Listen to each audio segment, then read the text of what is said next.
จากบทเรียนข้อ14เฮามาสัตว์แต่ผู้ใดคือแบบนี้เนาะคือนี้ระยะ AC เป็นระยะลงสู่ของคนผู้นั้นเนาะที่ว่ายืนเรียงแว่นแล้วนี่เป็นบางส่วนหน้าแว่นบางส่วนหลังแว่นเนาะอันนี้เป็นเงาของเราอีกรูปหนึ่งเนาะและนี่ระยะ AC เป็นลงสู่ของเราและ BC นี้เป็นระยะที่ว่าเราเรียงแว่นเห็นหัวเราเนาะแต่ตาเบิ่งทางเห็นหัวเราซึ่งว่าแต่ตาเบื้องห่างของเราก็สิเห็นหมดมันต้องไปสัมผัสกับแว่นถึงเห็นโดยที่ว่ามุมสะท้อนนี่มุมหอดเท่ากับมุมสะท้อนคือถ้าเราดูแล้วทางตาทางหัวมันจะมีระยะครึ่งกลางเขาระดับหน้าผากนะนี่แหละตรงนี้เป็นเช่นแบบนี้นะซึ่งว่ามุมหอดเป็นเท่ามุมสะท้อนแล้วระยะเอมี่คือแต่ตาเราเบื้องห่างตีนเราตีนเราคือกระมุมหอดกับมุมสะท้อนเท่ากันคือมุมนี้มุมนี้เนาะก็ที่เราไม่เห็นดีแล้วข้อที่หนึ่งเราเป็นบอกว่าจะต้องหาขนาดโลสูงของแว่นน้อยสุดคือ FN เท่าไหร่ข้อที่หนึ่ง FN ครับ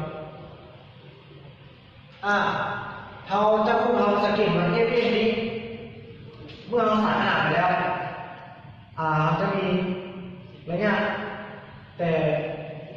เข้ามาเป็นจุดเริ่มต้นครับเข้ามาเป็น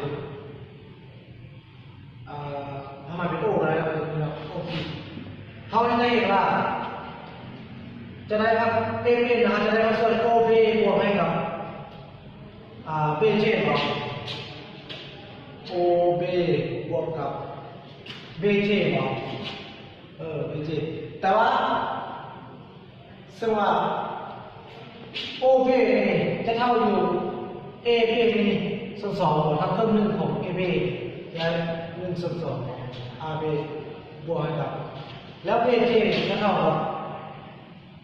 1/2ของทุกครึ่งของเบเซครับเบเซเขาเห็นว่า2ค่านี้ AB และ BC นี่เขาพูดไปแล้วเนาะคือ1/5เอาใช้ค่าละ1/5ของ1/2ของ BC เขาก็ใช้ครับเข้าใจอันนี้เป็นเรื่องของผมเป็นของผมส่วนกับ2เท่ากับ48นะครับแล้วก็ถามว่าข้อที่2ต่อไปเราให้ว่า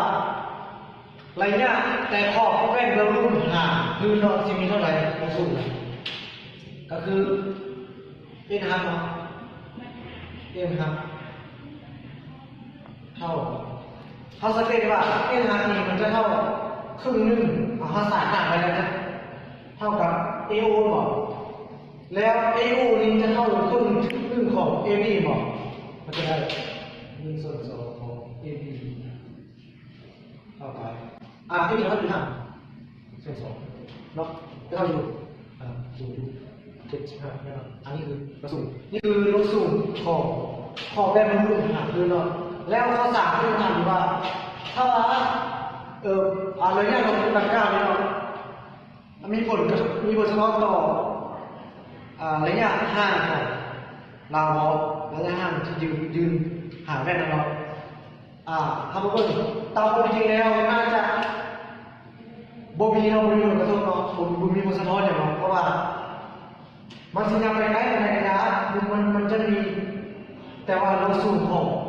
AB หรือว่า AC มันนั่นคือ9มันสูงกว่าคนเลยนะกระทบชนะแบบนี้นะ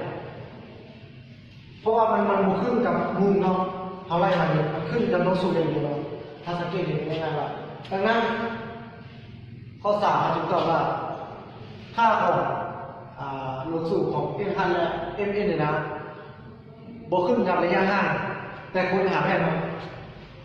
สุดเลยว่าระยะลงสูงเป็นแล้วเป็นห่างนี่ครับนะแต่ลงถามซึ่งได้คิดว่ามันขึ้นกันหมดเอสเอ็ม